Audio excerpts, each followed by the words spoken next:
Кстати, тут вот еще одна международная новость. Как вы прокомментируете очередной розыгрыш пранкеров Вавана и Лексуса, которые позвонили постпреду США ООН Ники Хейли? Это вообще очень серьезно. Я уже неоднократно говорил о том, что вот такие звонки, помните, вставал вопрос как-то. И я, когда только Вован и Лексус начали шалить, я сказал, что было непонятно, от кого они работают. То, что он от государственного управления, это понятно. А вот от кого? От Соединенных Штатов или же от глобального предиктора. И вот, в общем-то, то, что Вован и Лексус работают от глобального предиктора, было уже ясно давно. Но тут они добрались уже до руководства Соединенных Штатов. И встал вопрос. Вот вообще, всегда задавайте вопрос. Вот телефон любого такого чиновника, такого уровня, он что, в телефонном справочнике?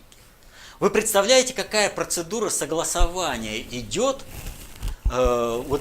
прежде чем человек снимет трубку и будет с кем-то разговаривать? Он будет заведомо уверен в том, что он разговаривает с тем, с кем надо разговаривать.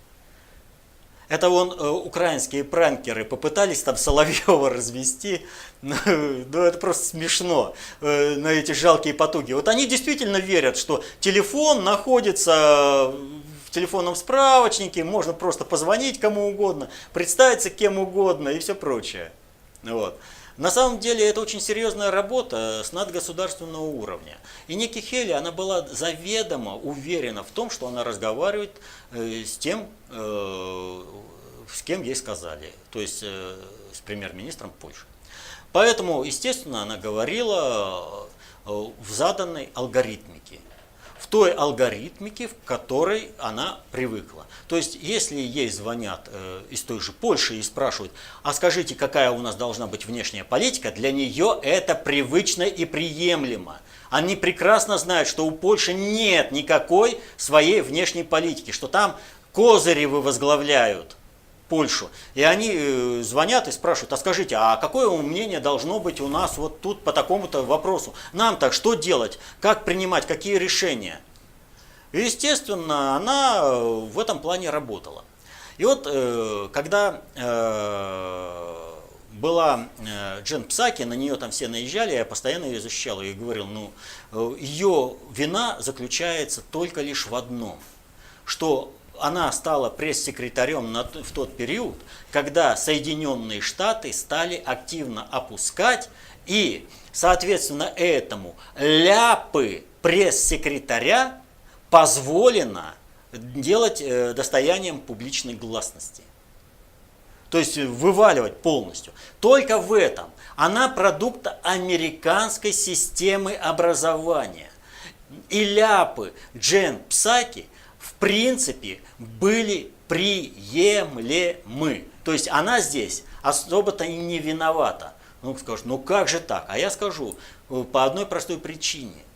Она чиновник, который оглашает чужие мысли. Вот вы обратите внимание, когда пресс-секретарь какой-нибудь Белого дома или Госдепартамента выходит, он несет вот такую папку, выкладывает ее, и у нее закладки.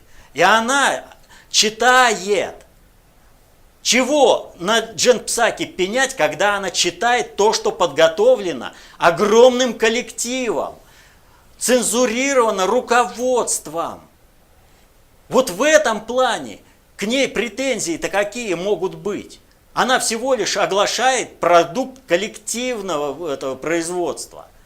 Что же касается Ники Хейли, здесь совершенно другая ситуация. Она профессиональный дипломат. Она представляет Соединенные Штаты в очень интересном органе. ООН называется. И она в силу своей профессиональной компетенции должна знать, сколько стран в мире вообще и сколько из них представлены в ООН.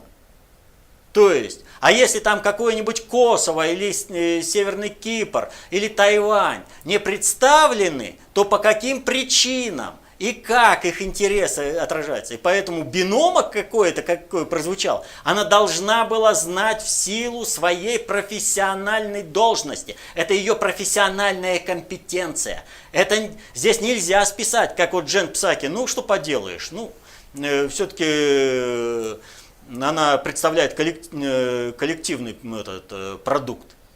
Здесь конкретно она должна ориентироваться, она должна знать. И прежде чем разговаривать с каким-то подпиндосником, у которого звонит и спрашивает, а какие наши национальные интересы вот в рамках этого конфликта, она должна была конкретно сказать, извините, да такой страны нет. Это ее профессиональная сфера деятельности.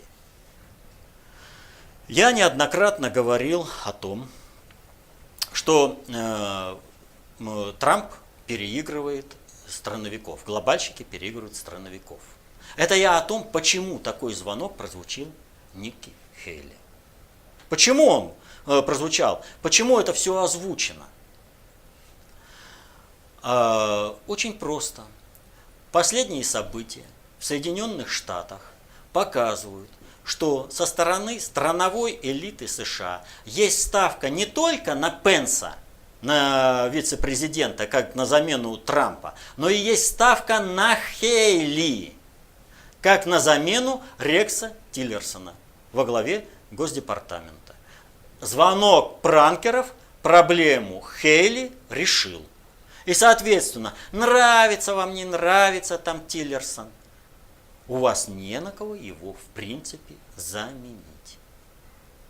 Просто вот раз и срезали. Это к вопросу о надгосударственном управлении и инструментарии. Как решаются задачи глобальной уровня значимости путем вот таких вот, такой шалости, баловства.